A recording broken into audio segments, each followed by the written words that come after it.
Olá! Estudantes de engenharia de software precisam saber resolver problemas que envolvem computadores, não é mesmo? O que eles aprendem e que todos deveriam saber? Eu sou o professor Lesandro Ponciano. Neste vídeo, eu e meus estudantes de interação humano-computador da PUC Minas traremos a você algumas situações corriqueiras e como estudantes de engenharia de software lidam com elas. Eu sou a Marcela, estudante de interação humano-computador. Por trabalharmos com computadores o tempo todo, passamos por diversas situações que todo mundo enfrenta. Como estudamos técnicas e métodos para lidar com essas situações, conhecemos algumas das soluções mais efetivas. Traremos a vocês algumas dessas situações. É importante destacar que o que os estudantes discutirão a seguir não é apenas achismo. A produção de cada vídeo envolveu o estudo aprofundado da situação e das recomendações científicas mais recentes sobre como lidar com elas. Uma equipe de estudantes estudou cada tema. A seguir, um membro de cada equipe traz o tema e mostra como o estudante de engenharia de software lida com ele. Vamos acompanhar junto com você e voltaremos para conversar um pouco mais no final. Quais cuidados eu, como estudante de engenharia de software, tomo para não cair em notícias falsas, fake news? Um dos meus principais cuidados é sempre checar a fonte. Antes de acreditar ou compartilhar qualquer notícia, eu procuro ver se ela vem de veículo reconhecido, se há autoria identificada e se outros portais confiáveis também divulgaram a mesma informação. Quando algo só aparece em páginas desconhecidas ou perfis de rede social, já é um sinal de alerta. Outro ponto importante é analisar o conteúdo de forma crítica. Segundo a literatura científica da área, o pensamento crítico é uma das ferramentas mais eficazes para lidar com desinformação. Isso significa questionar: essa informação faz sentido? Há dados que comprovem isso? A linguagem é emocional demais ou tenta me convencer sem argumentos? Essas perguntas ajudam a filtrar o que é real do que é manipulado. Também é essencial ter o que chamamos de alfabetização em novas mídias. Na prática, isso envolve entender como funcionam os algoritmos, os mecanismos de recomendação e o impacto das bolhas internacionais. Em tecnologia, sabemos que o conteúdo que aparece para mim pode ser totalmente diferente do que aparece para outra pessoa, justamente porque as plataformas personalizam o que mostra. Então, ampliar as fontes de informação é uma forma de sair dessas bolhas e reduzir o risco de acreditar em algo falso. Além disso, eu costumo verificar a data da publicação e buscar evidências adicionais. Muitas fake news são notícias antigas ou distorcidas, que voltam a circular como se fossem novas. E como futuro profissional da área de software, também considero importante usar ferramentas tecnológicas a meu favor, como sites de checagem de fatos, extensões que analisam a credibilidade de páginas e até recursos de IA para me ajudar nessas escolhas. Segundo a literatura científica, pessoas com bom pensamento crítico e alfabetização em novas mídias têm maior capacidade de identificar notícias falsas.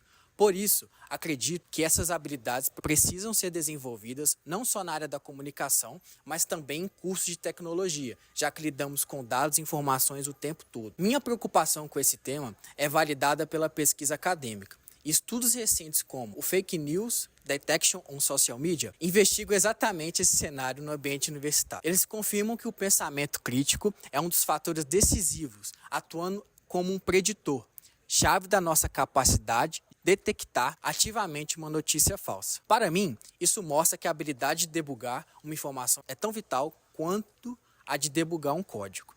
Esse tipo de literatura também diferencia o pensamento crítico da alfabetização midiática que mencionei anteriormente. Embora ambos sejam essenciais, o pensamento crítico é frequentemente apontado como indicador ainda mais forte. Não basta saber onde a informação está ou como um algoritmo funciona. É preciso ter a capacidade cognitiva de avaliar a qualidade, a lógica e as intenções dessa informação. Na área de tecnologia, isso reforça que devemos ir além de como a ferramenta funciona e nos concentrar no porquê acreditar ou não na saída dessa ferramenta. A conclusão desse estudo é um chamado à ação para as próprias instituições de ensino. O papel da universidade e do meu curso de engenharia de software não deveria ser apenas técnico. Como aponta essa literatura, é crucial que a formação universitária inclua o desenvolvimento explícito dessas competências. Precisamos ser treinados não só para criar tecnologia, mas para sermos usuários conscientes e críticos das informações que fluem através dela, fortalecendo nossa resiliência contra a desinformação no ecossistema digital que nós mesmos ajudamos a construir. Em resumo, eu costumo seguir 3 passos principais: verificar a fonte do conteúdo antes de compartilhar, refletir criticamente sobre o que estou lendo, usar a tecnologia de forma responsável e informada. Esses cuidados me ajudam a manter uma postura ética, racional e consciente no ambiente digital.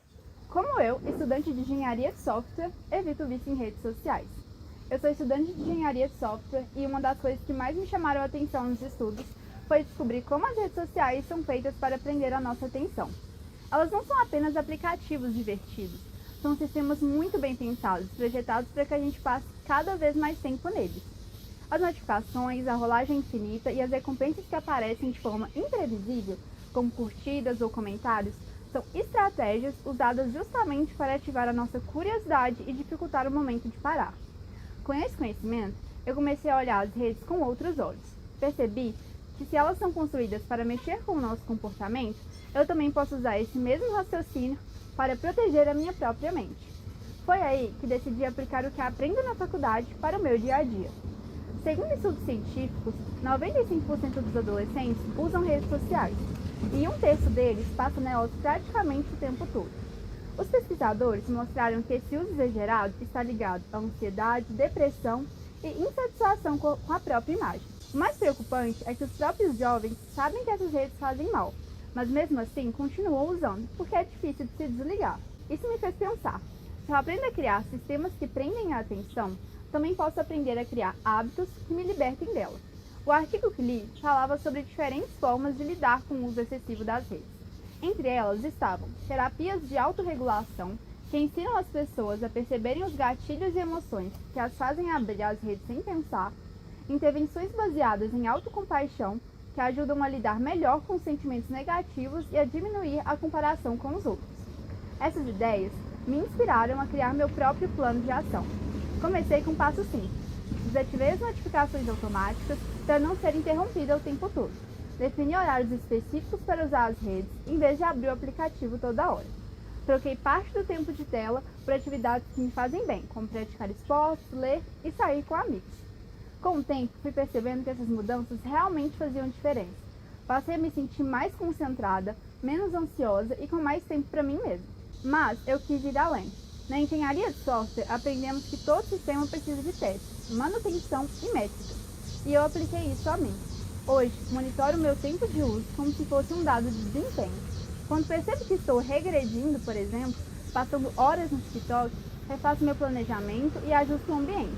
Deixo o celular longe, desligo o Wi-Fi ou uso aplicativos que bloqueiam o acesso depois de um tempo limite. Essas pequenas ações funcionam como um treinamento mental. Não se trata só de proibir o uso das redes, mas de aprender a usá-las com consciência e equilíbrio. Afinal, viver conectado não é um problema. O problema é não conseguir se desconectar. No fim, percebi que a chave não está em lutar contra a tecnologia, mas em entender como ela age sobre a gente. Quanto mais conheço os mecanismos que as redes usam para prender minha atenção, mais fácil fica escolher quando quero e quando não quero estar presente nelas. O artigo que li termina dizendo que o caminho não é restringir, mas educar o comportamento digital.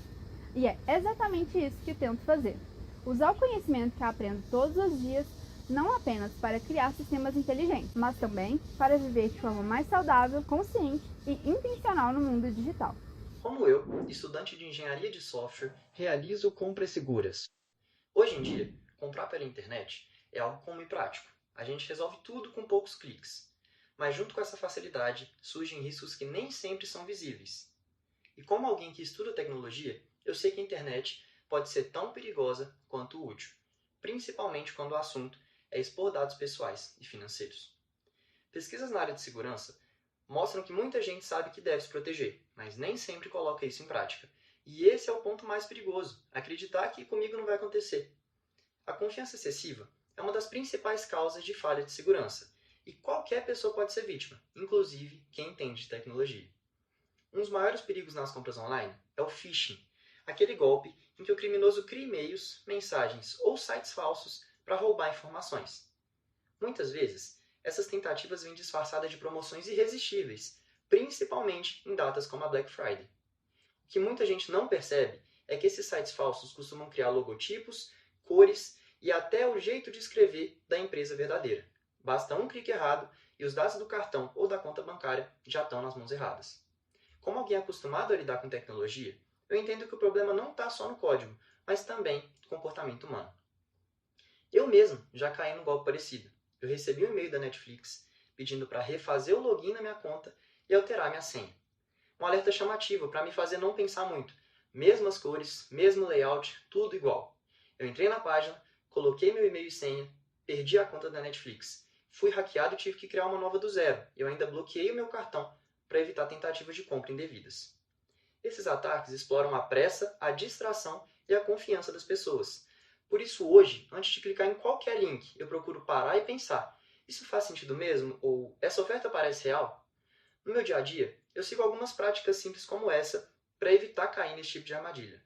Primeiro, eu sempre verifico o endereço do site. Antes de colocar qualquer dado, eu olho se começa com HTTPS e se há o cadeado de segurança. E mais importante, eu vejo se o nome do site é oficial, porque golpes muitas vezes trocam só uma letra e passam despercebidos. Segundo, eu mantenho meus aplicativos e sistemas todos atualizados. Essas atualizações corrigem falhas que poderiam ser usadas pelos hackers para acessar as informações. Isso inclui também o antivírus, que ajuda a detectar sites suspeitos e arquivos infectados antes que eles causem algum dano. E por último, eu uso senhas fortes e diferentes para cada conta. E eu sempre ativo a autenticação em 2 fatores. É uma etapa a mais, mas vale muito a pena. Mesmo que alguém descubra minha senha, ainda precisa passar por essa segunda verificação. Além disso, eu evito clicar em mensagens de ofertas milagrosas. Sempre que eu vejo algo duvidoso, eu vou direto ao site da loja para confirmar se aquela promoção existe de verdade. Também costumo pesquisar avaliações da loja e conferir se ela tem CNPJ ou contato oficial, porque às vezes o golpe nem é por e-mail, é um site inteiro criado para enganar o consumidor. Estudos sobre segurança digital destacam que a tecnologia sozinha não basta. O comportamento do usuário é o que realmente faz diferença. Por isso, eu costumo pensar que segurança é, antes de tudo, uma questão de postura. Prestar atenção, desconfiar quando algo parece estranho e agir com cautela em cada compra é uma forma de aplicar na prática o que eu aprendo na engenharia de software. A segurança não é um produto, é um processo contínuo de prevenção e atenção. Esses pequenos hábitos formam uma cultura de segurança que vai muito além de instalar antivírus ou usar senhas fortes. É um modo de pensar o uso da internet de uma forma responsável e consciente. Comprar online com segurança não é só uma questão de conhecimento técnico, mas de atitude. Verificar links, manter o sistema atualizado e desconfiar de promoções exageradas são gestos simples que evitam grandes problemas. Como estudante de engenharia de software, eu sei que o principal responsável pela minha segurança digital sou eu. E você, também está cuidando da sua? Afinal, na internet, um clique consciente pode valer muito mais do que qualquer promoção. Quais cuidados eu, estudante de engenharia de software, tomo para o uso responsável da inteligência artificial generativa? Atualmente, um dos maiores e mais impactantes avanços da engenharia e da ciência da computação humana é inegavelmente a criação e desenvolvimento das inteligências artificiais. Representando um grande salto na nossa capacidade de processamento de informação, a IA está redefinindo os limites do que é possível, liberando o capital humano para se concentrar em atividades que demandam criatividade e o raciocínio estratégico. Além de impulsionar a produtividade, a IA acelera drasticamente a pesquisa científica ao processar e encontrar padrões em enormes volumes de dados, o que é vital para o desenvolvimento de inovações em áreas como medicina e clima. Dito isso, acredito que antes de entendermos como utilizar as IAs de maneira responsável, devemos nos atentar a como o uso indevido pode afetar negativamente nosso cérebro. Segundo o estudo da área, a integração acelerada da inteligência artificial na vida cotidiana tem gerado uma série de consequências psicológicas adversas, principalmente ligadas à erosão da confiança e à alteração dos processos cognitivos. Uma das preocupações mais salientes é a ansiedade e a desconfiança que surgem da percepção de vigilância contínua e da potencial violação da privacidade. Os usuários manifestam um significativo estresse ao suspeitarem que seus dados pessoais estão sendo monitorados ou controlados por sistemas de IA, o que resulta em um desconforto na desconfiança e na exigência de maior transparência e salvaguarda. No domínio cognitivo, o principal risco é a tendência à automação, um fenômeno em que a confiança excessiva nas sugestões da IA leva os indivíduos a se tornarem menos críticos e a delegarem a deliberação, prejudicando o pensamento crítico e o julgamento independente. Essa dependência é exacerbada por algoritmos de filtragem, como os utilizados em mídias sociais, criam câmeras de eco que reforçam preconceitos pré-existentes, limitando a exposição a novas perspectivas, o que pode reduzir a empatia. Além disso, a IA pode introduzir ou propagar vieses presentes nos dados do treinamento, resultando em resultados injustos e alimentando a preocupação com a imparcialidade. Em um nível emocional, a IA evoca respostas mistas que incluem a preocupação e a hesitação em confiar nos sistemas em áreas críticas, devido ao medo de erros catastróficos ou consequências negativas. Finalmente, a falta de transparência e responsabilidade sobre as decisões algorítmicas contribui para a frustração e a sensação de impotência do usuário, sendo um fator-chave na falta de confiança e conforto na interação com a IA. Portanto, a IA é ótima para trabalhos rápidos, simples e pequenos. Então, quando utilizo a ferramenta, busco quebrar o problema que quero resolver em problemas menores e durante esse processo meu processamento crítico entra em cena para entender o problema e ao mesmo tempo considerar o que eu consigo fazer e o que eu deveria delegar para a IA. Por exemplo, na criação de um texto, ao invés de pedir a IA para escrever um artigo inteiro para você, o que poderia introduzir informações imprecisas ou um estilo inconsistente sem o seu conhecimento, você poderia utilizá-la para auxiliar na correção gramatical de um trecho específico, ou para sugerir diferentes abordagens para organizar as ideias, mantendo o controle sobre a estrutura e a qualidade do texto final. Outro cenário que a IA consegue auxiliar é dando e validando opções. Com um contexto suficientemente explicado, ela consegue responder com diversas formas ou ideias, permitindo que nós analisemos qual a forma mais apropriada ou adequada para continuar. Um exemplo que eu consigo dar é o canal do YouTube Manual do Mundo, em que em um vídeo deles, eles montaram uma bancada de trabalho personalizada para guardar diversas ferramentas. E eles pediram a IA para gerar várias imagens representando algumas ideias que eles tiveram ou que a própria IA gerou de algumas partes da bancada. Isso ajudou muito no processo porque permitiu ter um feedback mais rápido e barato de como ficaria cada opção. No final, o usuário é quem decide qual caminho tomar, levando em conta o seu conhecimento prévio e os pontos que a IA forneceu. Assim, eu garanto que meu cérebro sempre trabalhe e não fique à mercê da IA. Quais cuidados eu, como estudante de engenharia de software, tomo para conseguir evitar a exaustão mental devido à sobrecarga de notificações? Para nós estudantes, o fluxo de informação é sempre constante. São e-mails da faculdade, mensagens de grupo de projeto, atualizações de ferramentas de desenvolvimento e, claro, também as nossas vidas pessoais. E cada vibração do celular é uma interrupção. E o problema não é novo. Segundo a literatura científica da área, já em 2015, uma pessoa recebia em média 100 notificações por dia. O impacto disso é direto. Essas notificações constantes vão diminuir o nosso desempenho em tarefas e aumentar a nossa frustração. Para quem precisa de foco para programar ou para estudar algum algoritmo complexo, isso é um caminho direto para a exaustão mental. Mas a pesquisa mostra algo fundamental. O problema não é apenas o volume de notificação, mas sim o péssimo momento em que elas chegam. A comunidade científica tem estudado intensamente os chamados Sistema de Gerenciamento de Notificações cientes do contexto. A ideia é usar os sensores do celular como a localização, o acelerômetro e o microfone para conseguir inferir o contexto em que o usuário está inserido e decidir qual que é o melhor momento para interromper. Embora a maioria de nós não tenha esses sistemas avançados rodando no nosso dia a dia, eu, como estudante, tento aplicar os princípios dessa literatura para conseguir gerenciar manualmente o meu próprio foco. E o primeiro cuidado é: não confie em regras estáticas. Sistemas que dependem apenas das regras definidas pelo usuário, como, por exemplo, não me envie notificação das 14 às 16, não se mostraram eficazes para melhorar a resposta do usuário. E, aparentemente, nós somos péssimos em prever nossos próprios momentos exatos de disponibilidade. E aí, então, ao invés de ter regras fixas, eu vou gerenciar ativamente o meu próprio contexto. O estudo mostra que os sistemas mais eficazes usam dados de sensores, como os da localização. E aí a gente pensa: eu estou em casa ou eu estou na faculdade? E padrão de movimento também. Eu estou parado ou eu estou andando? E aí eu vou replicar isso de forma manual. Quando eu chego à biblioteca para um contexto que eu preciso de foco, eu ativo o modo foco em estudos. E isso não vai só silenciar o celular, mas vai bloquear ativamente as notificações de redes sociais e de grupos. E quando eu estou me movendo entre prédios no campo, a literatura identifica isso como um breakpoint natural de atividades. E é um bom momento para essas interrupções. E aí, nesse momento, eu vou me permitir checar as mensagens. E o segundo cuidado é aplicar esse mesmo princípio no meu ambiente de desenvolvimento. A pesquisa identifica que momentos como o término de uma chamada telefônica ou a troca de aplicativos são breakpoints oportunos para essas interrupções. E como estudante, eu uso a técnica Pomodoro. Durante meus 25 minutos de código ou de estudo, eu fecho ativamente o WhatsApp, o Instagram, o Discord, o e-mail, por exemplo. E o meu breakpoint é o descanso de 5 minutos. Nesse momento, eu processo as notificações de forma agrupada e isso é muito mais eficaz do que ser interrompido no meio de uma linha de raciocínio lógico. E o terceiro cuidado é entender o objetivo da notificação. O texto avalia a eficácia de uma notificação de duas formas principais: a taxa de resposta, se você de fato processou a notificação, e o atraso da resposta, o tempo que você levou para vê-la. E eu categorizo minhas notificações assim: baixa urgência, que é a taxa de resposta que importa nesse caso. São os e-mails da faculdade, newsletters, atualização de tarefas. A pesquisa mostra que um bom gerenciamento de contexto ajuda você a não esquecer diversas notificações. E para essas, eu desligo os alertas sonoros e visuais e as processos em lote, 2 a 3 vezes ao dia. O importante é que elas sejam vistas e não que sejam vistas agora. Alta urgência. O atraso de resposta é o que importa nesse caso. Mensagens diretas do meu time, projeto ou ligação. E segundo a literatura, o melhor fator para reduzir o atraso na resposta é quando a notificação chega logo após você parar de interagir com o celular. E para replicar isso, eu configuro as exceções nos meus modos de foco. Apenas pessoas específicas possam me interromper.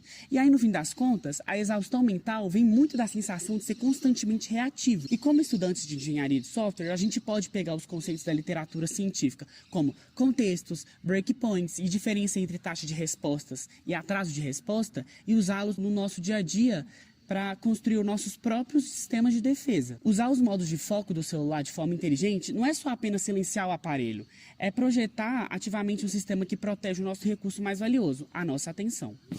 Como eu, estudante de engenharia de software, lido com um crescente sentimento de que estou sendo monitorado o tempo todo. Sabe aquela sensação de que o celular está ouvindo? Que basta comentar algo com um amigo seu, que em poucos minutos aparece um anúncio sobre isso? Pois é, eu também sinto isso o tempo todo. Como estudante de engenharia de software, comecei a perceber que esse sentimento não é apenas algo psicológico, ele tem base técnica.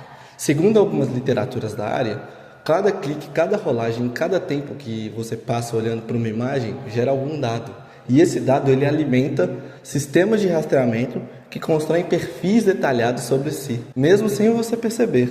Esse tipo de monitoramento, comum em sites e aplicativos, é o que permite que empresas prevejam o que quero ver e que eu quero comprar, antes mesmo de eu acabar pensando sobre isso. Fui tentar entender tecnicamente o que causa essa sensação de estar sendo observado. E descobri que por trás de cada página que a gente visita, existem dezenas de scripts e algoritmos que analisam nossos padrões de navegação. E eles utilizam técnicas de predicação de comportamento, tentam antecipar o próximo clique ou até o próximo produto que a gente queira. Um estudo que li mostra que em países americanos há quase a mesma quantidade de rastreadores que em sites populares da Europa também tem. Isso mostra que o monitoramento digital não depende só das leis, mas também de práticas tecnológicas amplamente disseminadas. É como se estivéssemos andando por um shopping invisível, com câmeras digitais registrando cada passo, cada olhar e cada movimento que a gente faz, só que no mundo virtual. Confesso que perceber tudo isso me deixou desconfortável. E é estranho saber que existe um eu digital, que circula por aí, formando dados que eu mesmo produzo sem perceber. Então comecei a mudar alguns hábitos meus. Instalei bloqueadores de rastreamento, como o uBlock e o Orange. Configurei o navegador para apagar cookies automáticos. E também evito fazer login em várias plataformas com a mesma conta. Isso acaba reduzindo o cruzamento de informações sobre os meus hábitos. Mas o principal aprendizado foi o emocional. Não dá para viver com medo da tecnologia. O importante é entender como ela funciona e usá-la de forma crítica. Como estudante de engenharia de software, percebo que também tenho responsabilidade nisso. Posso desenvolver sistemas que priorizem a transparência, explicando claramente o que é coletado e por quê. Posso aplicar técnicas éticas de recomendação, que informem em vez de manipular o comportamento alheio do usuário para a compra de produtos. O sentimento de estar sendo monitorado não precisa virar paranoia. Ele pode ser um lembrete de que precisamos construir uma tecnologia mais humana que respeite a privacidade e a autonomia de quem a usa. Em resumo, esse sentimento de estar sendo observado é o que muita gente vive. É uma mistura de curiosidade e desconforto por não saber o que está acontecendo com os nossos dados. Mas compreender que esse processo transforma o medo em consciência quando entendemos que boa parte do que sentimos vem de algoritmos tentando prever nossos comportamentos. Conseguimos olhar para a tecnologia de outro jeito, com menos medo e mais equilíbrio. Lidar com essa sensação não é se afastar do mundo digital, mas aprender a usá-lo de forma mais atenta, revisar permissões, ajustar privacidades e escolher melhor o que compartilhamos. No fim, o importante é lembrar que, mesmo em um mundo cheio de rastreamento, ainda temos poder sobre as nossas escolhas. E é esse poder que nos ajuda a manter o controle sobre o que queremos mostrar e o que preferimos guardar só pra gente. Como eu, estudante de engenharia de software, evito a desorganização de arquivos digitais. A vida de um estudante de software é repleta de códigos, relatórios, apresentações e versões diferentes dos mesmos arquivos. E se a gente não toma cuidado, tudo isso vira um caos digital. É comum abrir o computador e encontrar dezenas de arquivos com nomes parecidos, pasta dentro de pastas e uma área de trabalho lotada. O artigo de Barreal e Nardi, Finding the Remaining File Organization from the Desktop, ajuda a entender por que isso acontece. As autoras descobriram que, mesmo com a evolução da tecnologia, as pessoas ainda preferem organizar seus arquivos de forma simples, baseadas na memória e no hábito, e não em sistemas automáticos ou complexos. Os estudos mostram que usuários de diferentes sistemas, como Windows, DOS e Mac, evitam esquemas complicados e preferem encontrar seus arquivos pelos locais onde estão, e não lembrando o nome exato. Esse comportamento é chamado de busca baseada em localização. A pessoa simplesmente lembra onde colocou o arquivo e vai até lá, como se fosse procurar algo em uma gaveta física. O problema é que esse método só funciona enquanto tudo está organizado. Quando a área de trabalho vira um cemitério de prints com arquivos jogados e nomes aleatórios, tipo trabalho novo final agora vai V3, a busca fica confusa e demorada. A desorganização de tal se transforma em perda de tempo, falta de foco e até estresse. E o mais interessante é que esse problema não é novo. Desde os anos 90, as pessoas já enfrentavam o mesmo desafio, só mudaram os sistemas operacionais. O artigo explica que o computador é uma extensão da memória humana. O local onde está o arquivo guardado funciona como um lembrete visual. Quando a gente vê o arquivo, automaticamente lembra do que precisa fazer com ele. Por isso, muitos deixam arquivos na área de trabalho ou no topo de uma pasta, justamente para não esquecer. É uma forma inconsistente de lembrar tarefas pendentes. Mas quando tudo isso está espalhado, esse sistema mental quebra. Se cada trabalho está salvo com um nome diferente, em locais aleatórios, a memória não consegue acompanhar. A bagunça virtual vira reflexo da bagunça mental. E o tempo que poderíamos usar para programar, estudar ou revisar um projeto vai embora tentando achar o que precisamos. A boa notícia é que a solução é simples: método e constância.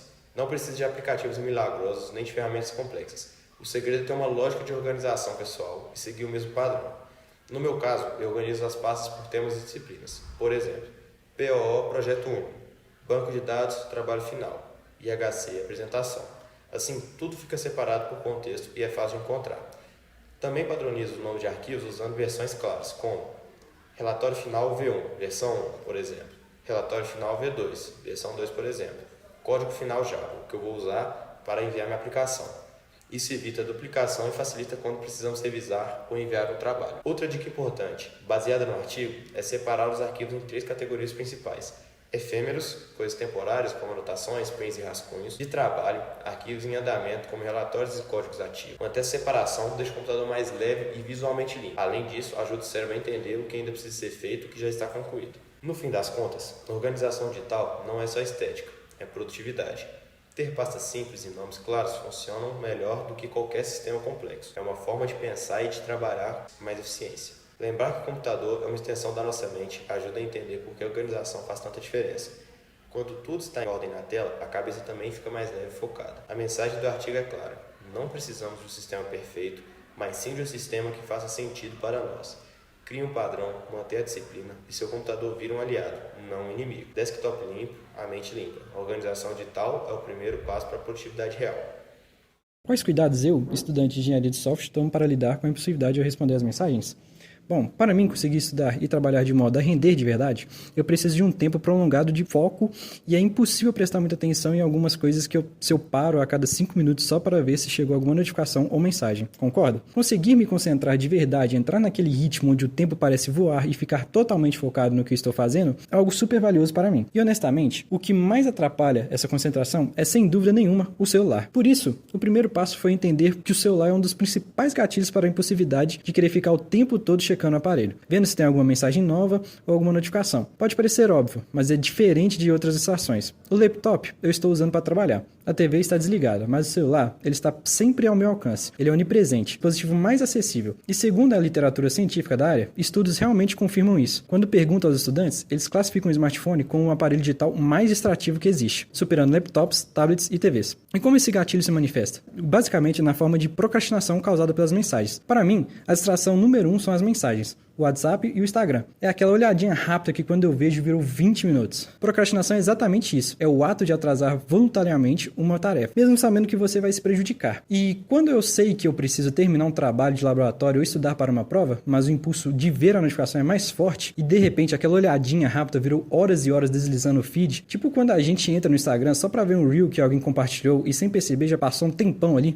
E quando eu parei para pensar o porquê é tão difícil resistir a essa procrastinação, eu entendi que esse não é um problema novo. Na verdade, o dilema de autocontrole mais clássico existe. Basicamente, o que vivemos hoje é o marshmallow da era digital. Essa é uma referência direta a um famoso experimento de psicologia. Nele, os pesquisadores colocavam crianças numa sala com um marshmallow e ofereciam uma escolha. Você pode comer esse marshmallow agora ou esperar um pouco até eu voltar para ganhar 2. Era um teste puro de autocontrole. A recompensa imediata e pequena contra uma recompensa maior, só que adiada. O nosso celular é exatamente o mesmo dilema. Estudar para a prova e entregar o projeto, esse é o nosso segundo marshmallow. Recompensa maior, mas que é distante, mas o celular está ali, na nossa frente, o tempo todo oferecendo recompensa imediata, como as mensagens, as curtidas, as notícias, os jogos e os reels.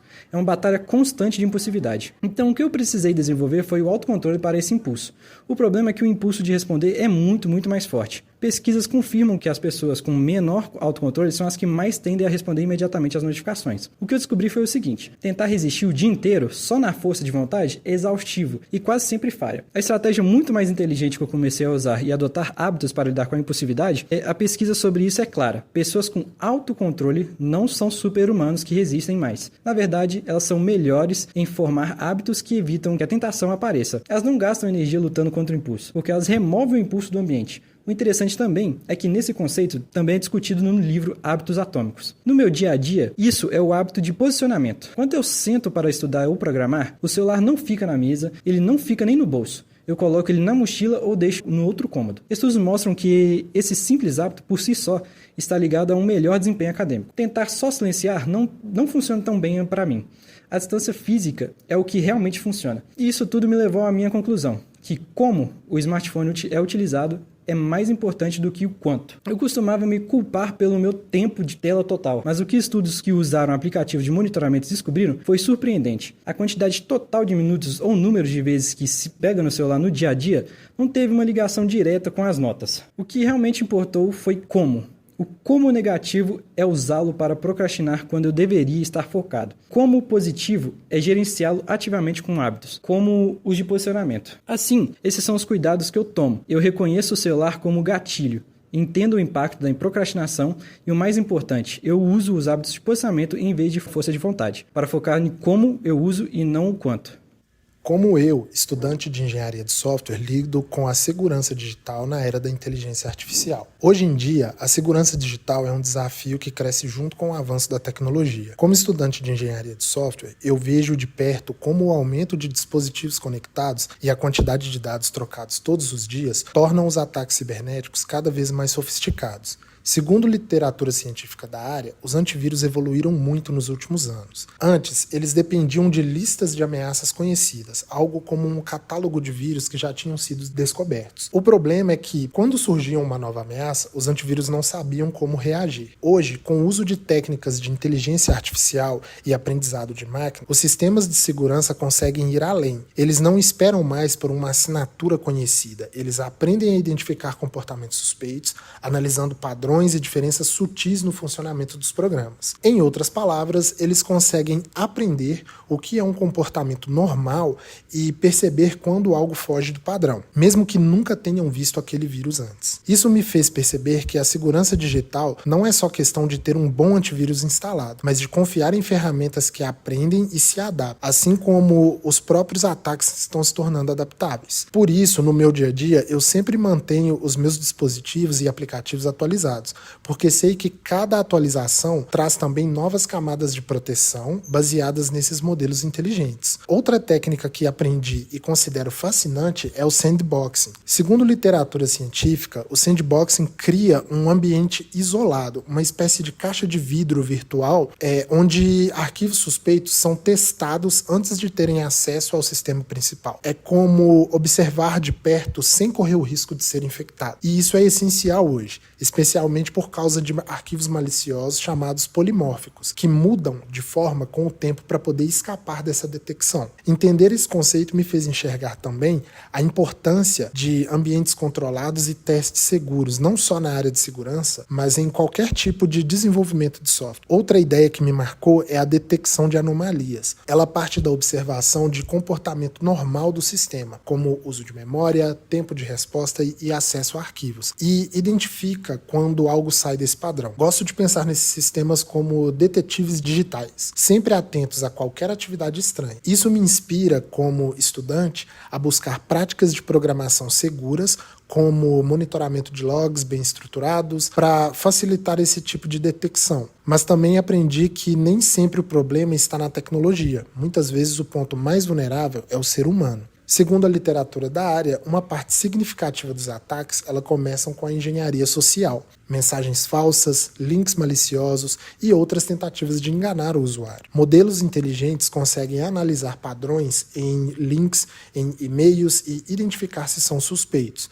mas mesmo assim o comportamento humano continua sendo uma linha de defesa essencial. Por isso, no meu cotidiano, eu sempre verifico o endereço de sites, desconfio de links em mensagens e não compartilho informações pessoais sem ter certeza da fonte. Além disso, sempre tento orientar amigos e familiares sobre esses cuidados, porque não adianta apenas eu estar seguro se quem está ao meu redor ainda é vulnerável. Hoje, quando penso em segurança digital, não vejo apenas antivírus ou programas de detecção. Vejo um sistema inteligente que aprende, observa e previne. E vejo também o papel humano, que é manter uma consciência digital ativa, questionando, observando e aprendendo constantemente. Como futuro engenheiro de software, eu quero contribuir para criar sistemas mais seguros e fáceis de entender. Mas, acima de tudo, quero continuar aplicando no meu dia a dia aquilo que eu aprendo, manter meus dispositivos protegidos, desenvolver com responsabilidade e ajudar pessoas a se protegerem nesse mundo cada vez mais conectado. A tecnologia evolui rápido, mas a nossa consciência digital precisa evoluir junto.